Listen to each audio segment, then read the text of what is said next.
คืนใดก็นอนบ่หลับครับเป็นอาการเรื้อรังแบบนี้มาโดนแล้วเด้ครับพี่น้องไปหาหมอมาแล้วก็แล้วกินยาแล้วก็แล้วแก้บ่ได้จักเที่ยครับปัญหาอันนี้บ่ฮู้ว่าเป็นที่อีหยังลังเทื่อก็คิดไปต่างๆนานาครับเดี๋ยวดีเดี๋ยวให้ว่าสิหายแล้วก็บ่หายจักเทื่อครับพี่น้องสวัสดีครับพี่น้องก็อาจจิสงสัยว่าเดี๋ยวจมอีหยังน้อเป็นคือจังบ่สบายตีเป็นอีหยังคือทรงนอนบ่หลับหรือคิดหลายกับเรื่องการเรื่องงานสันติหรือว่ามีผู้ใดบ่สบายที่เว้ามานี่บ่แม่นโตเดียวเด้อครับแล้วก็บ่แม่นปังปอนพร้อมอ้าวถ้าบ่แม่นเดียวกับปอนแล้วสิเป็นผู้ใดผู้นั้นคือลูกสาวเฮาเองครับน้องไอ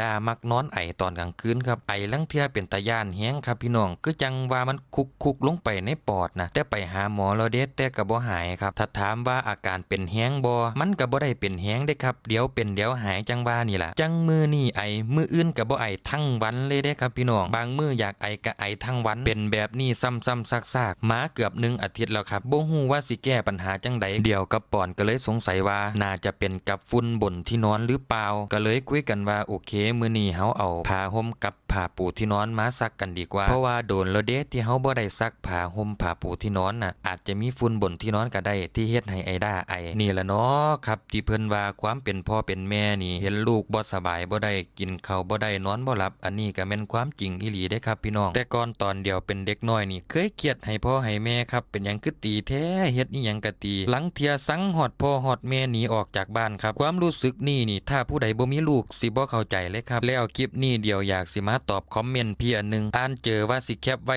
ลืมแคปครับแคปบ่ทันว่าไอดากี่ขวบแล้วว่าเฮา2คนนี่เลี้ยงลูกเองแม่นบ่สิตอบว่าจังสั้นก็ได้ครับเลี้ยงลูกเองแต่ว่ามียายมาเลี้ยงซอยที่เอื้อนย้ายน่ะเป็นผู้ใดเป็นแม่ปอนเองครับไอดาอายุ2 ขวบกว่าๆกำลังหัดเว้าเลยครับเวลาเฮาเว้าอีหยังมานี่สิมักเว้าตามก็เลยพาเอื้อนย้ายจนติดปากแล้วครับเวลาเดี๋ยวกับปอนสิออกไปถ่ายคลิปข้างนอกไอดาสิอยู่กับยายครับยายเป็นคนพานอนตอนกลางวันแต่ว่าตอนกลางคืนไอดาสินอนกับเดี่ยวกับปอนครับที่บางคนอาจจะสงสัยว่าเฮา2 คนบ่ได้เฮ็ดงานโรงงานแล้วติแม่นแล้วครับเดี่ยวกับปอนบ่ได้เฮ็ดงานโรงงานแล้วตอนนี้เฮ็ดงานออนไลน์ 100% เลยครับยังฮู้ๆกันล่ะครับว่าช่วงนี้นี่งานออนไลน์นี่เริ่มดรอปลงหลายแล้วครับเห็นช่องหลายช่องของคนอื่นหลายคนก็มีผลกระทบคือกันครับสิเฮ็ดจังใดได้ครับเฮาก็ต้องสู้กันต่อไปถ้าถามว่าถ้ามื้อนึงช่องเฮา2 คนเจอคือจังช่องอื่นพวกเขาสิหยุดเฮ็ดคลิปบ่บอกเลยครับตรงนี้ว่าบ่หยุดเฮ็ดครับเดี๋ยวว่างานตรงนี้มันคืองานที่เฮาถนัดที่สุดแล้วก็ยังเป็นงานที่เฮาฮักที่สุดแล้วครับถ้าเดียวกับปอนบ่เฮ็ดตรงนี้ก็คืดบ่ออกแล้วครับว่าสิเฮ็ดงานอีหยังเชื่อเลยครับ